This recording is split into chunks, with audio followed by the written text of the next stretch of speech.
HD ರೇವಣ್ಣಗೆ ಇಂದು bale ಸಿಗುತ್ತಾ ಇಲ್ವಾ? Viral ಆದ ಸಂತ್ರಸ್ತೆ ಹೇಳಿಕೆಯಲ್ಲಿ ಏನಿದೆ? ಸಂತ್ರಸ್ತೆ ಹೇಳಿಕೆ ರೇವಣ್ಣ ಬೇಲ್ಗೆ ವರವಾಗುತ್ತಾ? ರೇವಣ್ಣಗೆ ಬೇಲ ಜೈಲ?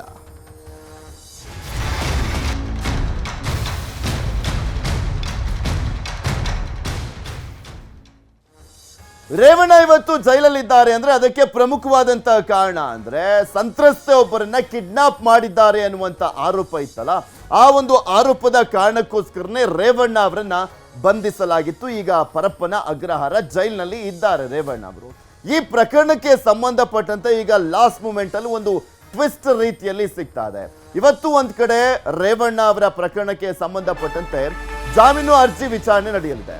ಈ ಸಂದರ್ಭದಲ್ಲಿ ಸಂತ್ರಸ್ತೆಯದ್ದು ಅಂತ ಹೇಳಲಾಗ್ತಾ ಇರುವಂತ ಒಂದು ವಿಡಿಯೋ ವೈರಲ್ ಆಗ್ತಾ ಇದೆಯಲ್ಲ, ಇದು ರೇವಣ್ಣ ಅವರಿಗೆ ವರವಾಗುತ್ತಾ ಅನ್ನುವಂಥ ಒಂದು ಪ್ರಶ್ನೆ ಕೂಡ ಇರುವಂಥದ್ದು. ಜೈಲ ಬೇಲ ಅನ್ನುವಂಥದ್ದು ಕೂಡ ಇವತ್ತು ನಿರ್ಧಾರ ಆಗುತ್ತೆ. ಜನಪ್ರತಿನಿಧಿಗಳ ಕೋರ್ಟ್ನಲ್ಲಿಂದು ರೇವಣ್ಣ ಅವರ ಭವಿಷ್ಯ ಗೊತ್ತಾಗುತ್ತೆ. ಸಂತ್ರಸ್ತೆಯದ್ದು ಎನ್ನಲಾದಂಥ ಮಹಿಳೆಯ ಹೇಳಿಕೆ ನಿನ್ನೆ ರಿಲೀಸ್ ಆಗಿತ್ತು.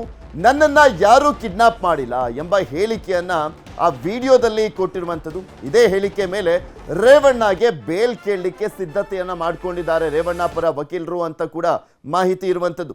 SIT ಪರ ವಾದವನ್ನ ಮಂಡಿಸಲಿರುವಂಥ SPP ಜೈನ ಕೊತಾರಿ ಹಾಗೂ ಅಶೋಕ್ ನಾಯಕ್ ಇನ್ನ ರೇವಣ್ಣ ಪರವಾಗಿ ವಾದವನ್ನ ಮಂಡಿಸಲಿದ್ದಾರೆ ಖ್ಯಾತ ವಕೀಲರಾಗಿರುವಂಥ CV ನಾಗೇಶ್ ಅವರು. ಹಾಗೆ ಈ ವೈರಲ್ ಆಗಿದೆಯಲ್ಲ ಈ ವಿಡಿಯೋ, ಯಾವಾಗ ಕಿಡ್ನಾಪ್ ಆಗಿತ್ತಲ್ಲ ಆ ಸಂದರ್ಭದಲ್ಲಿ ರೇವಣ್ಣ ಅವರ ಕಡೆಯವರು ರೆಕಾರ್ಡ್ ಮಾಡಿಸಿದ್ದಾರೆ ಅನ್ನುವಂಥ ನಿಟ್ಟಿನಲ್ಲೂ ಕೂಡ ಸಾಕಷ್ಟು ಕಡೆ ಚರ್ಚೆಗಳು ಆಗ್ತಾ ಇರುವಂಥದ್ದು. ಮಾತಾಡ್ತಿದ್ದಕ್ಕೆ ಬೇಜಾರಾಗಿ ತಡೆ ಸಂಬಂಧಿಕರ ಮನೆ ಇದ್ದಾರೆ, 4 ದಿವಸ ಕಾಲ ಕಳ್ಕೊಬರೋಣ ಅಂತ ಹೋದೆ. ಆದರೆ ಇವತ್ತು TV ನೋಡಬೇಕಾದ್ರೆ ಗೊತ್ತಾಯಿತು ಈ ಥರ ಎಲ್ಲ ಮಾಡ್ತಾವ್ರೆ ಅಂತ. ಅದನ್ನು ನೋಡ್ಬಿಟ್ಟು ಯಾಕಪ್ಪ ಹಿಂಗೆ ಮಾಡಿದ್ರು ಅಂತ ಯೋಚನೆ ಬಂತು. ಆದರೆ ನಾನು ಯಾವ ತೊಂದರೆನೂ ಏನೂ ಆಗಿಲ್ವಲ್ಲ, ಯಾಕೆ ಹಿಂಗೆ ಮಾಡ್ತವ್ರೆ ಅಂತ ನಾನೇ ಇದು ಮಾಡಿದೆ. ಆದರೆ ನಾವು ಈಗ ಯಾವುದಕ್ಕೆ ಅಲ್ಲಿ ಏನೇ ಆಗಲಿ ಯಾರಿಂದ ಏನು ತೊಂದರೆ ಆಗಿಲ್ಲ. ಭವನಕ್ಕನೇಲಿ ರೇವಣ್ಣ ಆಗಲಿ ಪ್ರಜ್ವಣ್ಣ ಆಗಲಿ ಅವರಿಂದ ನಮಗೇನು ತೊಂದರೆ ಆಗಿಲ್ಲ, ನಮ್ಮಿಂದ ಅವ್ರಿಗೆ ಏನೂ ತೊಂದರೆ ಆಗಿಲ್ಲ. ಬಾಬಣ್ಣ ಆಗಲಿ ಯಾರೂ ಏನೂ ತೊಂದರೆ ಮಾಡಿಲ್ಲ. ಆದರೆ ಚೆನ್ನಾಗೇ ನೋಡ್ಕೊಂಡು ಕಳಿಸವ್ರೆ. ಆದರೆ ಈ ಮೊಬೈಲ್ ವಿಡಿಯೋಲಿ ಯಾವುದೇ ಅಲ್ಲಿ ನಮ್ಗೆ ಅದಕ್ಕೂ ಸಂಬಂಧನೇ ಇಲ್ಲ, ನಮಗೂ ಅದಕ್ಕೂ ಸಂಬಂಧನೇ ಇಲ್ಲ. ಆದರೆ ಈ ಥರ ಯಾವುದೂ ತೊಂದರೆ ಕೊಟ್ಟಿಲ್ಲ. ಅವರು ಯಾರು ಕಿಡ್ನಾಪು ಮಾಡಿಲ್ಲ.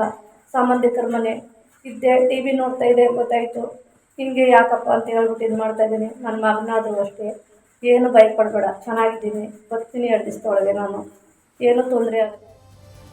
ಇದೆಲ್ಲದ್ರ ಬಗ್ಗೆಯೂ ಕೂಡ ಸಂಪೂರ್ಣವಾದಂಥ ಮಾಹಿತಿಯನ್ನು ಕೊಡ್ತಾ ಹೋಗ್ತಾರೆ ನಮ್ಮ ಪ್ರತಿನಿಧಿ ಮಂಜುನಾಥ್. ನಮ್ಮ ಜೊತೆ ನೇರ ಸಂಪರ್ಕದಲ್ಲಿ ಜಾಯಿನ್ ಆಗ್ತಾ ಇದ್ದಾರೆ. ಮಂಜು, ಇವತ್ತು ರೇವಣ್ಣ ಅವರ ಕಿಡ್ನಾಪ್ ಪ್ರಕರಣಕ್ಕೆ ಸಂಬಂಧಪಟ್ಟಂತೆ ರೇವಣ್ಣ ಅವರಿಗೆ ಜೈಲ ಬೇಲ ಅನ್ನುವಂಥದ್ದು ನಿರ್ಧಾರ ಆಗುತ್ತೆ. ಹೌದು, ಇದರ ಜೊತೆಗೆ ಕಿಡ್ನಾಪ್ ಆಗಿದ್ದಂಥ ಮಹಿಳೆಯ ಒಂದು ವಿಡಿಯೋ ವೈರಲ್ ಆಗ್ತಾ ಇದೆಯಲ್ಲ, ಇದು ಈ ಒಂದು ಪ್ರಕರಣಕ್ಕೆ ಒಂದು ಟ್ವಿಸ್ಟ್ ಅನ್ನ ಕೊಡ್ತಾ ಇರುವಂಥದ್ದು. ಬಿಕಾಸ್ ಒಂದ್ ಕಡೆ ಕಿಡ್ನಾಪ್ ಆಗಿದ್ದಂಥ ಮಹಿಳೆ ಕಿಡ್ನಾಪ್ ಮಾಡಿಸಿದ್ದಾರೆ ಅಂತ ಹೇಳಲಾಗ್ತಾ ಇರುವಂಥದ್ದು. ಈಗ ಈ ವಿಡಿಯೋದಲ್ಲಿ ನನ್ಗೆ ಯಾರೂ ಕಾಟವನ್ನು ಕೊಟ್ಟಿಲ್ಲ, ನಾನು ನನ್ನ ಸಂಬಂಧಿಕರ ಮನೆಗೆ ಹೋಗಿದ್ದೆ, ರೇವಣ್ಣ ಅವರು, ಭವಾನಿ ಅವರು, ಪ್ರಜ್ವಲ್ ಅವರು ಎಲ್ಲರೂ ಕೂಡ ನನ್ನನ್ನು ಚೆನ್ನಾಗಿ ನೋಡ್ಕೊಂಡಿದ್ದಾರೆ ಅನ್ನುವಂಥ ಹೇಳಿಕೆ ಇದೆ.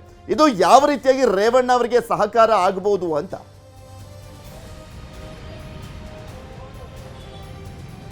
ಎಸ್, ಖಂಡಿತವಾಗ್ಲೂ ಪೃಥ್ವಿ, ರೇವಣ್ಣ ಅವರ ಜಾಮೀನಿನ ಅರ್ಜಿಯ ವಿಚಾರಣೆ ಕೂಡ ಅಷ್ಟೇ ಇವತ್ತಾಗುತ್ತೆ. ಅರ್ಜಿಯ ವಿಚಾರಣೆ ಒಂದ್ ಕಡೆ ಆದ್ರೆ ಮತ್ತೊಂದು ಕಡೆ ಈ ಒಂದು ವಿಡಿಯೋದ ಸ್ಟೇಟ್ಮೆಂಟ್ ಅನ್ನುವಂಥದ್ದು ತುಂಬಾ ಅಂದ್ರೆ ತುಂಬಾ ಇಂಪಾರ್ಟೆಂಟ್ ಅಂತಾನೆ ಹೇಳ್ಬೋದು. ಯಾಕಂದ್ರೆ ಒಂದು ಕಡೆ ಆಕ್ಷೇಪಣೆಯನ್ನು ಕೂಡ SIT ಅಧಿಕಾರಿ ಸಲ್ಲಿಕೆ ಮಾಡಿದ್ರು. ಯಾವುದೇ ಕಾರಣಕ್ಕೂ ಕೂಡ ಅಷ್ಟೇ ರೇವಣ್ಣ ಅವರಿಗೆ ಜಾಮೀನನ್ನು ಕೊಡಬಾರದು ಅನ್ನುವಂಥ ನಿಟ್ಟಿನಲ್ಲಿ ಮತ್ತು ಸಾಕ್ಷಿಗಳಿಗೆ ಬೆದರಿಕೆಯನ್ನ ಹಾಕ್ತಾರೆ, ರಾಜಕೀಯವಾಗಿ ಅವರು ಬಲಾಢ್ಯರು ಅನ್ನುವಂಥ ಒಂದು ಮಾತನ್ನು ಕೂಡ ಹೇಳಿದ್ರು. ಮತ್ತೊಂದು ಕಡೆಗೆ ಇದರ ಬೆನ್ನಲ್ಲಿ ಈಗ ಒಂದು ವಿಡಿಯೋ ಕೂಡ ವೈರಲ್ ಆಗ್ತಿರುವಂತದ್ದು. ಕಿಡ್ನಾಪ್ ಆದಂತಹ ಮಹಿಳೆ ಎನ್ನಲಾದಂತಹ ವಿಡಿಯೋ ಈಗಾಗಲೇ ವೈರಲ್ ಆಗಿದೆ. ಆ ಒಂದು ವಿಡಿಯೋದಲ್ಲಿ ಕೂಡ ಆಕೆ ಹೇಳಿರುವಂತದ್ದು, ನನ್ನನ್ನು ಯಾರೂ ಕೂಡ ಕಿಡ್ನಾಪ್ ಮಾಡಿಲ್ಲ, ರೇವಣ್ಣ ಆಗಿರ್ಬೋದು ಅಥವಾ ಪ್ರಜ್ವಲ್ ಆಗಿರ್ಬೋದು ಯಾರೂ ಕೂಡ ನನ್ನನ್ನು ಕಿಡ್ನಾಪ್ ಮಾಡಿಲ್ಲ. ಜೊತೆಗೆ ಒಂದಷ್ಟು ನನ್ನ ಬಗ್ಗೆ ಒಂದಷ್ಟು ಜನರು ಮಾತನಾಡ್ತಿದ್ದಂತ ಕಾರಣಕ್ಕೋಸ್ಕರ ಒಂದಷ್ಟು ವಿಡಿಯೋಗಳು ಹೊರಗಡೆ ಬಂದಿದ್ದಂತ ಹಿನ್ನೆಲೆಯಲ್ಲಿ ನಾನು ನನ್ನ ಸಂಬಂಧಿಕರ ಮನೆಗೆ ಹೋಗಿ 4-5 ದಿನಗಳ ಕಾಲ ಅಲ್ಲಿದ್ದೆ. ಅದು ಬಿಟ್ಟರೆ ನನ್ನನ್ನು ಯಾರೂ ಕೂಡ ಅಷ್ಟೇ ಕಿಡ್ನಾಪ್ ಮಾಡಿಲ್ಲ ಅನ್ನುವಂಥದ್ದನ್ನು ಕೂಡ ಈಗ ವಿಡಿಯೋ ಮುಖಾಂತರವಾಗಿ ಆಕೆ ಕೂಡ ಅಷ್ಟೇ ಸಂದೇಶವನ್ನ ಕೊಟ್ಟಿರುವಂತದ್ದು.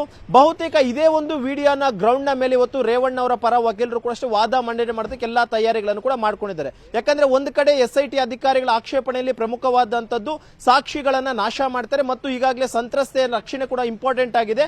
ಆಕೆಯಿಂದಲೂ ಕೂಡ ಈಗಾಗಲೇ ನಾವು ಹೇಳಿಕೆಯನ್ನ ದಾಖಲು ಮಾಡ್ಕೊಂಡಿದೀವಿ ಅಂತಾನೂ ಕೂಡ ಹೇಳಿದ್ರು. ಒಂದ್ ಕಡೆ SIT ಅಧಿಕಾರಿಗಳು ಎಕ್ಸಾಕ್ಟ್ಲಿ ಮಂಜು, ಇಲ್ಲಿ ಅದು ಇಂಪಾರ್ಟೆಂಟ್ ಆಗುತ್ತೆ ಅಂತ ಕಾಣಿಸುತ್ತೆ ಅಲ್ವಾ? ಬಿಕಾಸ್ ಈಗ ವಿಡಿಯೋ ಏನು ವೈರಲ್ ಆಗಿದೆ, ಆ ಮಹಿಳೆ ಹೇಳಿದ್ದಾರೆ ಅಂತ ಹೇಳಲಾಗ್ತಾ ಇರುವಂಥ ವಿಡಿಯೋ, ನನಗೆ ಯಾರು ಕೂಡ ತೊಂದರೆ ಕೊಟ್ಟಿಲ್ಲ, ಕಿಡ್ನಾಪ್ ಆಗಿಲ್ಲ, ನನ್ನ ಸಂಬಂಧಿಕರ ಮನೇಲಿ ಇದ್ದೆ ಅನ್ನುವಂಥ ವಿಡಿಯೋ ವೈರಲ್ ಆಗ್ತಾ ಇರುವಂಥ ವಿಚಾರ ಒಂದು ಕಡೆ ಆದರೆ, SIT ಅಧಿಕಾರಿಗಳು ಕೂಡ ಇವರನ್ನ ವಿಚಾರಣೆ ಮಾಡಿದ್ದಾರೆ. ವಿಡಿಯೋ ರೆಕಾರ್ಡ್ ಕೂಡ ಆಗಿರುತ್ತೆ ಸ್ಟೇಟ್ಮೆಂಟ್ ಮಾಡುವಂಥ ಸಂದರ್ಭದಲ್ಲಿ, ಅದರ ಜೊತೆಗೆ ಲಿಖಿತವಾಗಿಯೂ ಕೂಡ ಬರ್ಕೊಂಡಿರ್ತಾರೆ. ಅದರಲ್ಲಿ ಏನಿದೆಯಂತೆ, ಈ ವಿಡಿಯೋದಲ್ಲಿ ಇರುವಂಥ ಹೇಳಿಕೆ ಮತ್ತೆ ಅಲ್ಲಿ ಕೊಟ್ಟಿರುವಂಥ ಹೇಳಿಕೆನೂ ಏನಾದರೂ ವ್ಯತ್ಯಾಸ ಇದೆಯಂತ? ಇದ್ರ ಬಗ್ಗೆ ಏನಾದರೂ ಮಾಹಿತಿ ಇದೆಯಾ? ಎಸ್, ಖಂಡಿತವಾಗ್ಲೂ ಪೃಥ್ವಿ. ಯಾಕಂದ್ರೆ ಕಿಡ್ನಾಪ್ ಕೇಸ್ ದಾಖಲಾದಂತಹ 3-4 ದಿನಗಳ ಬಳಿಕ ಸಂತ್ರಸ್ತೆಯನ್ನ SIT ಅಧಿಕಾರಿಗಳು ಪತ್ತೆ ಮಾಡಿದ್ರು. ಪತ್ತೆ ಆದಂತ ಬಳಿಕ ವಿಡಿಯೋ ಸ್ಟೇಟ್ಮೆಂಟ್ ಅನ್ನು ಕೂಡ ದಾಖಲು ಮಾಡಿಕೊಂಡು, ಅದರಲ್ಲೂ ಕೂಡ ಅಷ್ಟೇ ಕಿಡ್ನಾಪ್ ಆದಂತಹ ಒಂದು ದಿನದಿಂದ ಹಿಡಿದು ಆಕೆ ಎಲ್ಲಿಟ್ಟಿದ್ರು ಅಂತ ಪ್ರತಿಯೊಂದನ್ನು ಕೂಡ ಅಷ್ಟೇ ಸ್ಟೇಟ್ಮೆಂಟ್ ನ ರೂಪದಲ್ಲಿ ಪಡ್ಕೊಂಡಿದ್ರು. ಯಾಕಂದ್ರೆ ಆಕ್ಷೇಪಣೆ ಸಲ್ಲಿಸುವಂತ ಟೈಮ್ ನಲ್ಲಿ ಕೂಡ ಅಷ್ಟೇ SIT ಅಧಿಕಾರಿಗಳು ಕೋರ್ಟ್ಗೆ ಮಾಹಿತಿಯನ್ನು ಕೊಟ್ಟಿದ್ರು. ಕಿಡ್ನಾಪ್ ಆದಂತ ಸಂತ್ರಸ್ತೆಯ ಹೇಳಿಕೆಯನ್ನು ಈಗಾಗಲೇ ನಾವು ದಾಖಲು ಮಾಡ್ಕೊಂಡಿದ್ವಿ, ಆಕೆಯು ಕೂಡ ಅಷ್ಟೇ ಕಿಡ್ನಾಪ್ ಮಾಡಿದಂತ ಸ್ಥಳವನ್ನು ಕೂಡ ಗುರುತು ಮಾಡಿದ್ದಾರೆ, ಅದರ ಮಹಾಜರು ಪ್ರಕ್ರಿಯೆಯನ್ನು ಕೂಡ ಈಗಾಗಲೇ ನಾವು ಕಂಪ್ಲೀಟ್ ಮಾಡ್ಕೊಂಡಿದೀವಿ ಅಂತಾನೂ ಕೂಡ ಹೇಳಿದ್ರು. ಆದ್ರೆ ಈಗ ಈ ರೀತಿಯಂತ ವಿಡಿಯೋ ಹೊರಗಡೆ ಬಂದಿರುವಂತಹ ಬೆನ್ನಲ್ಲಾಗಿ ಇದು ಆ ಸಂತ್ರಸ್ತೆ ಮಹಿಳೆ ಏನಿದ್ದಾಳೆ ಆಕೆ ಸ್ಟೇಟ್ಮೆಂಟ್ ಆದಂತಹ ಬಳಿಕ ಬಂದಿರುವಂತಹ ವಿಡಿಯೋನ ಅಥವಾ ಸಂತ್ರಸ್ತೆ ಸ್ಟೇಟ್ಮೆಂಟ್ ದಾಖಲು ಮಾಡೋಕ್ಕಿಂತ ಮುಂಚಿತವಾಗಿ ಈ ಒಂದು ವಿಡಿಯೋನ ಮಾಡ್ಕೊಂಡಿದ್ದು ಈಗ ವೈರಲ್ ಆಯ್ತು ಅನ್ನುವಂಥದ್ರ ಬಗ್ಗೆ ಕೂಡ ಇನ್ವೆಸ್ಟಿಗೇಷನ್ ಮಾಡುವಂತ ಅಗತ್ಯ ಇದೆ. ಒಂದ್ ಕಡೆ ಇವತ್ತು ವಾದ ಮತ್ತು ಪ್ರತಿವಾದ ಆಗುವಂತ ಟೈಮ್ ನಲ್ಲಿ ರೇವಣ್ಣ ಪರ ವಕೀಲರಾದ CV ನಾಗೇಶ್ವರು ಇದೇ ಒಂದು ವಿಡಿಯೋ ಬೇಸ್ ಮೇಲೆ ಅವರು ಕೂಡ ಆರ್ಗ್ಯುಮೆಂಟ್ ಅನ್ನ ಮಾಡ್ತಾರೆ. ಅಂದ್ರೆ ಸಂತ್ರಸ್ತೆಗೆ ಯಾವುದೇ ರೀತಿ ಅಂತ ಕಿಡ್ನಾಪ್ ಮಾಡಿರಲಿಲ್ಲ, ಕಿಡ್ನಾಪ್ ಮಾಡಲಿಲ್ಲ ಅಂದ್ರೂ ಕೂಡ ಅಷ್ಟೇ ಕಿಡ್ನಾಪ್ ಮಾಡಿದ್ದಾರೆ ಅಂತ ಹೇಳ್ಬಿಟ್ಟು ಇವರು ಸ್ಟೇಟ್ಮೆಂಟ್ ಅಲ್ಲಿ ತೋರಿಸ್ಕೊಂಡಿದ್ದಾರೆ. ಆದ್ರೆ ಈ ಒಂದು ಕಿಡ್ನಾಪ್ಗೂ ಇದಕ್ಕೂ ಯಾವುದೇ ರೀತಿಯ ಸಂಬಂಧ ಇಲ್ಲ ಅಂತ ಹೇಳ್ತಾರೆ. ಒಂದ್ ವೇಳೆ ಏನಾದ್ರೆ SIT ಅಧಿಕಾರಿಗಳು ಸಂತ್ರಸ್ತೆಯನ್ನು ಈಗಾಗಲೇ ಹೇಳಿಕೆಯನ್ನ ದಾಖಲು ಮಾಡ್ಕೊಂಡಿದ್ದಾರೆ, ಆ ಒಂದು ಹೇಳಿಕೆ ಪ್ರತಿಯನ್ನು ಕೂಡ ಅಷ್ಟೇ ನ್ಯಾಯಾಧೀಶರ ಮುಂದೆ ಇಟ್ಬಿಟ್ಟು ಈಗಾಗಲೇ ಸಂತ್ರಸ್ತ ಹೇಳಿಕೆಯನ್ನು ನಾವು ದಾಖಲು ಮಾಡ್ಕೊಂಡಿದ್ವಿ, ಸಂತ್ರಸ್ತೆ ಕೂಡ ಅಷ್ಟೇ ಆಕೆ ಆಗಾದಂತ ಅನ್ಯಾಯವನ್ನು ನಾವು ಹಿಡಿದು ಆಕೆ ಕಿಡ್ನಾಪ್ ಮಾಡಿರುವಂತ ಸ್ಥಳವನ್ನು ಕೂಡ ಈಗಾಗಲೇ ತೋರಿಸಿದರೆ, ಆ ಒಂದು ನಿಟ್ಟಿನಲ್ಲಿ ಇದು ಬಹುತೇಕ ಈ ಒಂದು ಕಿಡ್ನಾಪ್ ಆಗೋದಕ್ಕಿಂತ ಮುಂಚಿತವಾಗಿ ತೆಗೆದಿರುವಂತಹ ವಿಡಿಯೋ ಅಂತಾನೂ ಕೂಡ ಇವತ್ತು ಹೇಳುವಂತ ಸಾಧ್ಯತೆ ಇದೆ. ಒಟ್ಟಿನಲ್ಲಿ ವಾದ ಮತ್ತು ಪ್ರತಿವಾದ ತುಂಬಾ ಇಂಪಾರ್ಟೆಂಟ್ ಆಗುತ್ತೆ. ಈಗ SIT ಅಧಿಕಾರಿಗಳು ಸ್ಟೇಟ್ಮೆಂಟ್ ಮಾಡ್ಕೊಳ್ಳಕ್ಕೂ ಮುಂಚೆ ಮಾಡ್ಕೊಂಡಿದ್ದಂತ ವಿಡಿಯೋನ ಅಥವಾ SIT ಅಧಿಕಾರಿಗಳು ತನಿಖೆಯ ಮಾಡಿದ ನಂತರ ಕೊಟ್ಟಿರುವಂತ ಸ್ಟೇಟ್ಮೆಂಟ್ ಇದು ಅನ್ನುವಂಥದ್ದು ಕೂಡ ಇಂಪಾರ್ಟೆಂಟ್ ಆಗುತ್ತೆ. ಕಾದ್ ನೋಡೋಣ ಏನಾಗುತ್ತೆ ಅನ್ನುವಂಥದ್ದು. ಈ ಸ್ಟೇಟ್ಮೆಂಟ್ ಮೇಲೆ ಒಟ್ಟಿನಲ್ಲಿ ರೇವಣ್ಣ ಅವರ ಜೈಲ ಅಥವಾ ಬೇಲ ಅನ್ನುವಂಥದ್ದು ನಿಂತಿರುವಂಥದ್ದು ನಾವು ಗಮನಿಸ್ತಾ ಇದ್ವಿ. ಇವತ್ತು ಅದು ಕೂಡ ಗೊತ್ತಾಗುತ್ತೆ ಏನಾಗುತ್ತೆ ಅಂತ. ಧನ್ಯವಾದ ನಿಮ್ಮೆಲ್ಲ ಮಾಹಿತಿಗಾಗಿ. ಇನ್ನ ಪ್ರಜ್ವಲ್ ರೇವಣ್ಣ ಪೆನ್ ಡ್ರೈವ್ ಪ್ರಕರಣಕ್ಕೆ ಸಂಬಂಧಪಟ್ಟಂತೆ ಗಮನಿಸೋದಾದ್ರೆ, ಪ್ರೀತಮ್ ಗೌಡ ಆಪ್ತರ ಬಂಧನ ಆಗಿತ್ತು. ನಿನ್ನೆ ಅಷ್ಟೇ ಆ ಸುದ್ದಿಯನ್ನು ತೋರಿಸ್ತಾ ಇದ್ವಿ. ಇಬ್ಬರನ್ನ ಬಂಧಿಸಲಾಗಿತ್ತು, ಲಿಖಿತ್ ಮತ್ತೆ ಚೇತನ್ ಅಂತ. ಪ್ರೀತಮ್ ಗೌಡ್ರ ಆಪ್ತರು ಅಂತ ಹೇಳಲಾಗ್ತಾ ಇರುವಂಥದ್ದು. ಇವರನ್ನ ಬಂಧನ ಮಾಡಲಾಗಿರುವಂಥದ್ದು, ಸ್ಥಳದ ಮಹಜರನ್ನ ಕೂಡ ಮಾಡಲಾಗಿತ್ತು. ಬಿಕಾಸ್ ಪೆನ್ ಡ್ರೈವ್ ಅನ್ನ ಹಂಚಿದ್ದಾರೆ ಅನ್ನುವಂಥ ಆರೋಪ ಇವರ ಮೇಲೆ ಕೇಳಿ ಬಂದಿದೆ. ಪ್ರೀತಮ್ ಗೌಡ್ರಿಂದ ವರದಿಯನ್ನ ಕೇಳಿರುವಂಥದ್ದು ಹೈಕಮಾಂಡ್ ನಾಯಕರು.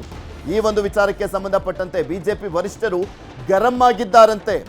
SIT ಇಂದ ಪ್ರೀತಮ್ ಗೌಡ್ರ ಇಬ್ಬರ ಬಂಧನ ಆಗ್ತಾ ಇದ್ದಂತೆ, ಆಪ್ತರ ಬಂಧನ ಆಗ್ತಾ ಇದ್ದಂತೆ ಬಿಜೆಪಿ ವರಿಷ್ಠರು ಗರಂ ಆಗಿದ್ದಾರೆ.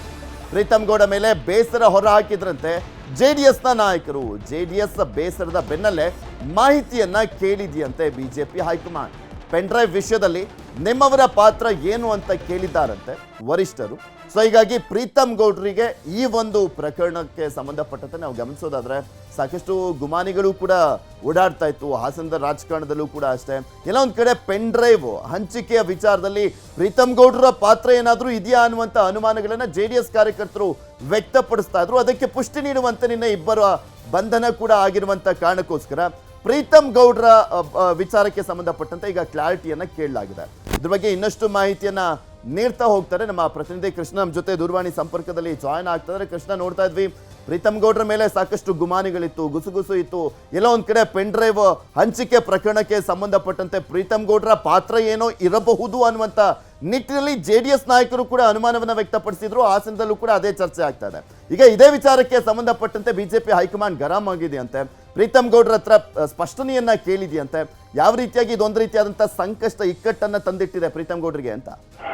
ಖಂಡಿತವಾಗ್ಲೂ ಪೃಥ್ವಿರಾಜ್, ಈಗಾಗಲೇ ಏನು ಪ್ರೀತಮ್ ಗೌಡ್ರ ಮೇಲೆ ಒಂದಷ್ಟು ಅನುಮಾನ ಇತ್ತು. ಈಗ ಅನುಮಾನಕ್ಕೆ ಪುಷ್ಟಿ ಕೊಡುವಂತೆ ಒಂದಷ್ಟು ಬೆಳವಣಿಗೆಗಳು ಕೂಡ ಆಗ್ತಾ ಇರುವಂತದ್ದು. ಪ್ರೀತಮ್ ಗೌಡ್ರ ಆಪ್ತರು ಈಗ ಬಂಧನ ಆಗಿರತಕ್ಕಂತ ಸಂದರ್ಭದಲ್ಲಿ ಸಹಜವಾಗಿನೇ ಪ್ರೀತಮ್ ಗೌಡ್ರು ಪಾತ್ರ ಏನಾದ್ರು ಇದೆಯಾ ಅನ್ನೋದ್ರ ಬಗ್ಗೆ ಬಿಜೆಪಿ ನಾಯಕರು ಕೂಡ ಅನುಮಾನ ಆಗಿದೆ. ಈಗಾಗಲೇ ಎಲ್ಲೋ ಒಂದ್ ಕಡೆ ಪ್ರೀತಮ್ ಗೌಡ್ರ ನಡೆ ಮೇಲೆ ಜೆಡಿಎಸ್ ನಾಯಕರು ಕೂಡ ಎಲ್ಲ ಒಂದ್ ಕಡೆ ಅಸಮಾಧಾನಗೊಂಡಿರುವಂತದ್ದು. ಮತ್ತೆ ಬಿಜೆಪಿ ನಾಯಕರ ಜೊತೆ ಚರ್ಚೆ ಮಾಡಿದಂತ ಸಂದರ್ಭದಲ್ಲಿ ಈ ಒಂದು ವಿಚಾರ ಪ್ರೀತಮ್ ಗೌಡ್ರಿಗೆ ಮೊದಲೇ ಗೊತ್ತಿತ್ತು. ಅಂತ ಸಂದರ್ಭದಲ್ಲಿ ಬಿಜೆಪಿ ಮತ್ತೆ ಜೆಡಿಎಸ್ ಒಂದಾದಂತ ಸಂದರ್ಭದಲ್ಲಿ ಈ ಒಂದು ಮಾಹಿತಿಯನ್ನ ಮೊದಲೇ ನಮ್ಗೆ ತಿಳಿಸಬಹುದಾಗಿತ್ತಲ್ಲ ಅನ್ನೋ ಒಂದು ಅಸಮಾಧಾನವನ್ನು ಕೂಡ ಹೊರಹಾಕಿರುವಂತದ್ದು. ಆ ಕಾರಣಕ್ಕೋಸ್ಕರವಾಗಿನೇ ಮೊದಲು ಪ್ರೀತಮ್ ಗೌಡ್ರ ಹತ್ರ ಒಂದಷ್ಟು ವರದಿಯನ್ನ ಬಿಜೆಪಿ ರಾಜ್ಯಾಧ್ಯಕ್ಷ ಬಿ ವಿಜಯನ್ ಅವರು ತೆಗೆದುಕೊಂಡಿದ್ರು.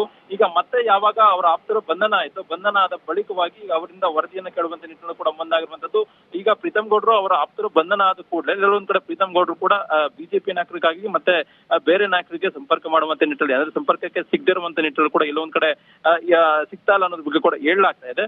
ಮತ್ತೆ ನಿನ್ನೆ ಕೂಡ ಆದ ಕೂಡಲೇ ಪ್ರೀತಮ್ ಗೌಡ್ರನ್ನ ಭೇಟಿಯನ್ನ ಒಂದಷ್ಟು ಫೋನಲ್ಲಿ ಮಾಡೋದ್ರ ಮುಖಾಂತರವಾಗಿ ಒಂದಷ್ಟು ಮಾಹಿತಿಗಳನ್ನು ಕೂಡ ಕೇಳಿರುವಂತದ್ದು.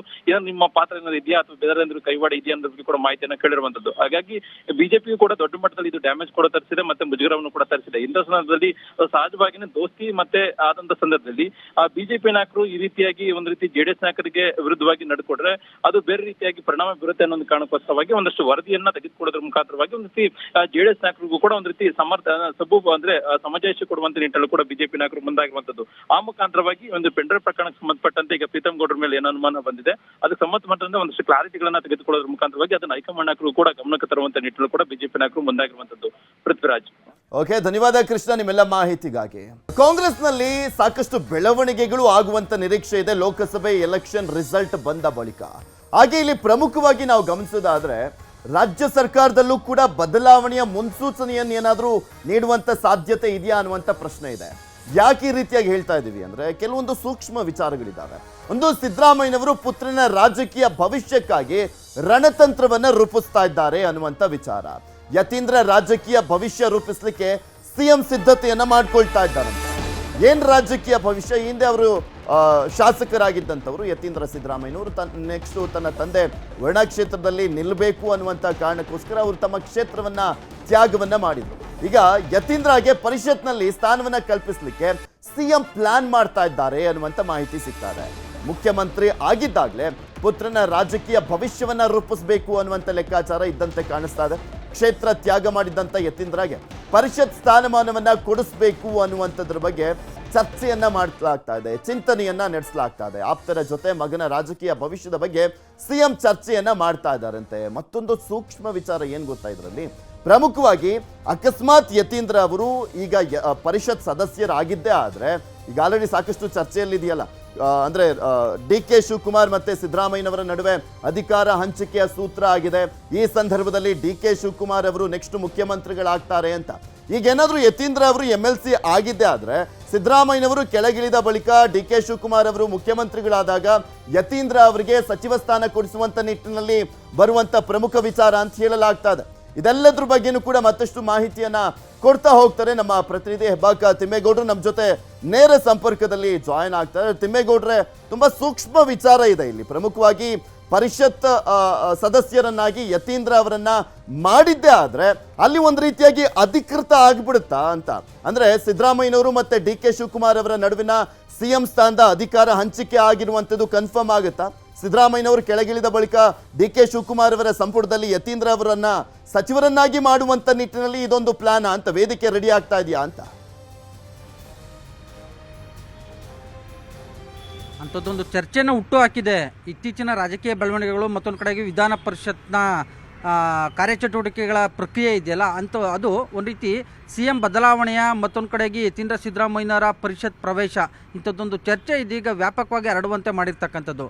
ನೋಡಿ ಪೃಥ್ವಿರಾಜ್, ಭಾಳ ಮುಖ್ಯವಾಗಿ ಈ ಜೂನ್ ಅಂದರೆ ಮುಂದಿನ ತಿಂಗಳು ಜೂನ್ ತಿಂಗಳಲ್ಲಿ 19 ವಿಧಾನ ಪರಿಷತ್ ಸ್ಥಾನಗಳಿಗೆ ಚುನಾವಣೆ ನಡೀತಾ ಇದೆ. 2 ಸರ್ಕಾರದಿಂದ ನಾಮನಿರ್ದೇಶನ ಮತ್ತು 17ರಲ್ಲಿ 11 ವಿಧಾನಸಭೆಯಿಂದ ವಿಧಾನ ಪರಿಷತ್ತು ಮತ್ತು ಇನ್ನು 6 ಶಿಕ್ಷಕರು ಮತ್ತು ಪದವೀಧರ ಕ್ಷೇತ್ರಗಳಿಂದ ಆಯ್ಕೆಯಾಗಿ ಬರುವಂಥವ್ರು. ಹೀಗಾಗಿ ವಿಧಾನಸಭೆಯಿಂದ ವಿಧಾನ ಪರಿಷತ್ಗೆ ಅಥವಾ ಸರ್ಕಾರದಿಂದ ನಾಮನಿರ್ದೇಶನ ಈ 2ರಲ್ಲಿ ಯಾವುದಾದ್ರೂ ಒಂದು ವಿಧಾನ ಪರಿಷತ್ ಸ್ಥಾನವನ್ನು ತಮ್ಮ ಪುತ್ರ ಡಾಕ್ಟರ್ ಯತೀಂದ್ರ ಸಿದ್ದರಾಮಯ್ಯನವ್ರಿಗೆ ಕೊಡಿಸ್ಬೇಕು ಅನ್ನುವಂಥ ಚಿಂತನೆಯಲ್ಲಿ ಇದೀಗ CM ಸಿದ್ದರಾಮಯ್ಯನವರು ಇದ್ದಾರಾ ಅನ್ನುವಂಥ ಒಂದು ಚರ್ಚೆ. ಯಾಕಂತ ಹೇಳಿದ್ರೆ ಅವತ್ತು 2023ರ ವಿಧಾನಸಭಾ ಚುನಾವಣೆ ಸಂದರ್ಭದಲ್ಲಿ ಹಾಲಿ ಶಾಸಕರಾಗಿ ಏನು ಡಾಕ್ಟರ್ ಯತೀಂದ್ರ ಸಿದ್ದರಾಮಯ್ಯನವರು ತನ್ನ ಅಪ್ಪನಿಗೋಸ್ಕರವಾಗಿ ವರುಣಾ ಕ್ಷೇತ್ರವನ್ನು ತ್ಯಾಗ ಮಾಡಿದರು. ಇದು ರಾಜ್ಯ ರಾಜಕಾರಣದಲ್ಲಿ ಸಾಕಷ್ಟು ಒಂದು ರೀತಿ ಚರ್ಚೆ ಆಗಿತ್ತು. ಮತ್ತೊಂದು ಕಡೆಗೆ ಅದೇ ಅನುಕಂಪ ಈವರೆಗೂ ಕೂಡ ಡಾಕ್ಟರ್ ಯತೀಂದ್ರ ಸಿದ್ದರಾಮಯ್ಯನವರು ಕಾಪಾಡ್ಕೊಂಡು ಬಂದಿದ್ದಾರೆ. ಈಗ ಏನು ಮುಂದಿನ ತಿಂಗಳು ನಡೆಯುವಂಥ ವಿಧಾನ ಪರಿಷತ್ ಚುನಾವಣೆ ಸಂದರ್ಭದಲ್ಲಿ ಅವರ ಹೆಸರು ಇದೀಗ ಸಾಕಷ್ಟು ಮುನ್ನೆಲೆಗೆ ಬಂದಿರತಕ್ಕಂಥದ್ದು. ಯಾಕೆ ನೋಡಿ, ಇತ್ತೀಚೆಗೆ ನಡೆದಿರ್ತಕ್ಕಂಥ ಲೋಕಸಭಾ ಚುನಾವಣೆಯಲ್ಲಿ ಮಂತ್ರಿಗಳು, ಶಾಸಕರು ಏನು ಸೂಚಿಸಿದಂಥ ಸಂಬಂಧಿಕರು, ಪುತ್ರರು, ಮಕ್ಕಳು ಇವರೆಲ್ಲರಿಗೂ ಕೂಡ ಟಿಕೆಟನ್ನು ಕೊಟ್ಟಿದ್ದಾರೆ. ಆದರೆ ಸಿದ್ದರಾಮಯ್ಯನವರು ಮೈಸೂರು ಕೊಡಗು ಲೋಕಸಭಾ ಕ್ಷೇತ್ರದಿಂದ ತಮ್ಮ ಪುತ್ರ ಯತೀಂದ್ರ ಸಿದ್ದರಾಮಯ್ಯನವರಿಗೆ ಟಿಕೆಟನ್ನು ಪಡೆಯಲಿಲ್ಲ. ಅವರ ಹೆಸರು ಸಾಕಷ್ಟು ಮುನ್ನೆಲೆಗೆ ಬಂದಿತ್ತು. ಇನ್ನೇ ಟಿಕೆಟ್ ಅನೌನ್ಸ್ ಆಗೋದೊಂದೇ ಬಾಕಿ ಎನ್ನುವಂಥ ನಿಟ್ಟಲ್ಲಿ ಹೇಳ್ತಾ ಇದ್ರು. ಆದರೆ ಸಿದ್ದರಾಮಯ್ಯನವರು ಅಂಥ ಒಂದು ಸಾಹಸಕ್ಕೆ ಕೈ ಹಾಕಲಿಲ್ಲ. ಇದೀಗ ವಿಧಾನ ಪರಿಷತ್ ಚುನಾವಣೆ ಎದುರಾಗಿರ್ತಕ್ಕಂಥ ಹಿನ್ನೆಲೆಯಲ್ಲಿ ಸುಲಭದ ಗೆಲುವು. ಯಾಕಂತ ಹೇಳಿದ್ರೆ 136 ಶಾಸಕರ ಬಲ ಹೊಂದಿರತಕ್ಕಂಥ ಕಾಂಗ್ರೆಸ್ಸು ಸಹಜವಾಗಿ 6ರಿಂದ 8 ಏನು ಪರಿಷತ್ ಸ್ಥಾನಗಳನ್ನು ವಿಧಾನಸಭೆಯಿಂದ ವಿಧಾನ ಪರಿಷತ್ಗೆ, ಮತ್ತೊಂದು ಕಡೆಗೆ 2 ನಾಮನಿರ್ದೇಶನ ಅಂದರೆ ಸುಲಭವಾಗಿ ಪರಿಷತ್ ಸದಸ್ಯರನ್ನಾಗಿ ಮಾಡುವಂಥ ಒಂದು ಗುರಿಯನ್ನು ಸಿದ್ದರಾಮಯ್ಯನವರು ಅವತ್ತೇ ಇಟ್ಕೊಂಡಿದ್ರ ಅಂತ. ಸೊ ಇದೀಗ ಯತೀಂದ್ರ ಸಿದ್ದರಾಮಯ್ಯನವ್ರನ್ನ ಪರಿಷತ್ ಸದಸ್ಯರನ್ನಾಗಿ ಮಾಡೋದಕ್ಕೆ ಹೊರಟ್ರೆ ಯಾವುದೇ ರೀತಿಯಾದಂಥ ಅಡೆತಡೆಗಳು ಇರೋದಿಲ್ಲ. ಯಾರು ಕೂಡ ಏನೋ ಅಬ್ಜೆಕ್ಷನ್ ಮಾಡೋದಿಲ್ಲ. ಯಾಕಪ್ಪ ನೀವು ಕೇಳಿದಂಥ ಸಂಬಂಧಿಕರು ಮತ್ತೊಂದು ಕಡೆಗೆ ಮಕ್ಕಳಿಗೆಲ್ಲ ಟಿಕೆಟ್ ಕೊಟ್ಟಿಲ್ವಾ, ನನ್ನ ಮಗನಿಗೆ ಒಂದು ವಿಧಾನ ಪರಿಷತ್ ಸದಸ್ಯ ಮಾಡೋದು ಬೇಡವಾ ಅಂಥದ್ದೊಂದು ದಾಳವನ್ನು ಉಳಿಸೋದಕ್ಕೆ ಇದೀಗ ಸಿದ್ದರಾಮಯ್ಯನವರು ಇದೀಗ ಪ್ಲ್ಯಾನನ್ನು ಮಾಡ್ಕೊಂಡಿದ್ದಾರೆ ಎನ್ನಲಾಗ್ತಾ ಇದೆ. ಅದರಂತೆ ಮುಂದಿನ ತಿಂಗಳು ನಡೆಯುವಂಥ ವಿಧಾನ ಪರಿಷತ್ ಚುನಾವಣೆಯಲ್ಲಿ ಡಾಕ್ಟರ್ ಯತೀಂದ್ರ ಸಿದ್ದರಾಮಯ್ಯನವರು ಪರಿಷತ್ತು ಸದಸ್ಯರಾಗಿ ಆಯ್ಕೆಯಾಗೋದು ಖಚಿತ ಅನ್ನುವಂಥ ಒಂದು ಮಾತನ್ನ ಸಿದ್ದರಾಮಯ್ಯನವರ ಆಪ್ತ ಮೂಲಗಳು ಹೇಳ್ತಾ ಇರ್ತಕ್ಕಂಥದ್ದು. ಪೃಥ್ವಿರಾಜ್, ಓಕೆ, ಧನ್ಯವಾದ ಹೆಬ್ಬಕ್ಕ ತಿಮ್ಮೇಗೌಡ್ರೆ ನಿಮ್ಮೆಲ್ಲ ಮಾಹಿತಿಗಾಗಿ. ದೇಶದಲ್ಲಿ 4ನೇ ಹಂತದ ಲೋಕಸಭೆ ಚುನಾವಣೆ ನಡೀತಾ ಇದೆ. 10 ರಾಜ್ಯಗಳು, 96 ಲೋಕಸಭಾ ಕ್ಷೇತ್ರಗಳು, 4ನೇ ಹಂತದ ಮತದಾನ. ಕಾಶ್ಮೀರದಲ್ಲಿ ಹೇಗಿದೆ ಕಾವು, ಆಂಧ್ರದಲ್ಲಿ 2 ಎಲೆಕ್ಷನ್, ಹೇಗಿದೆ ಫೈಟ್, ಕುರುಕ್ಷೇತ್ರ.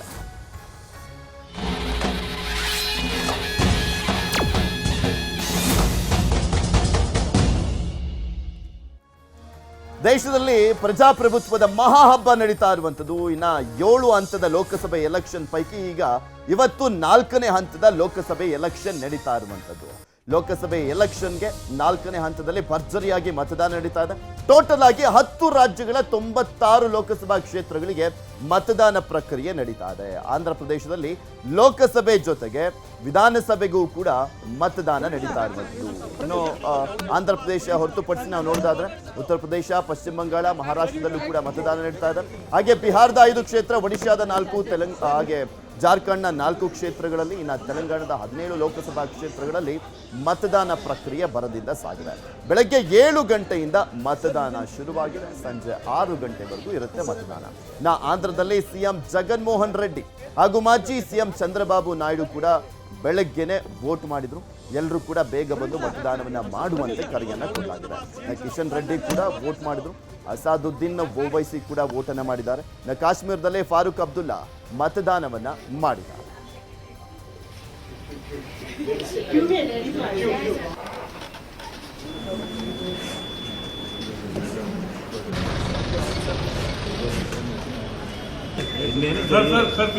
सर एक बार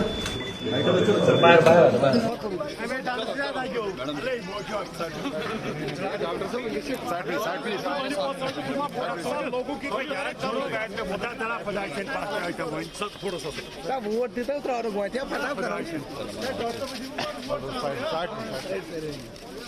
डॉक्टर साहब वोट मत करो, वोट कराओ अल्लाह बानी वोट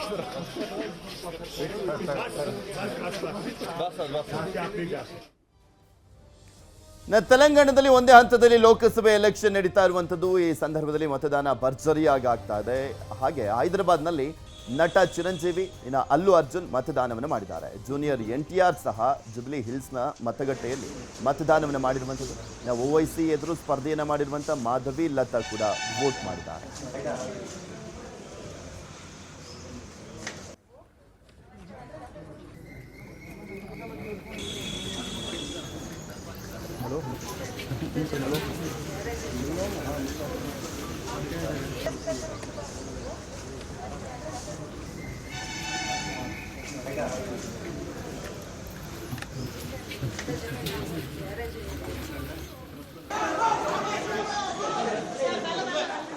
ಈಗ ತೋರಿಸ್ತಾ ಇದ್ವಿ ದೃಶ್ಯಾವಳಿಗಳಲ್ಲಿ ಗಮನಿಸ್ಬೋದು. ಪವನ್ ಕಲ್ಯಾಣ್ ಅವರು ಕೂಡ ಮತವನ್ನು ಚಲಾಯಿಸಿದ್ದಾರೆ. ಅವರು ಕೂಡ ಸ್ಪರ್ಧೆಯನ್ನು ಮಾಡಿರುವಂಥದ್ದು, ವಿಧಾನಸಭೆಗೆ ಅವರು ಸ್ಪರ್ಧೆಯನ್ನು ಮಾಡಿದ್ದಾರೆ.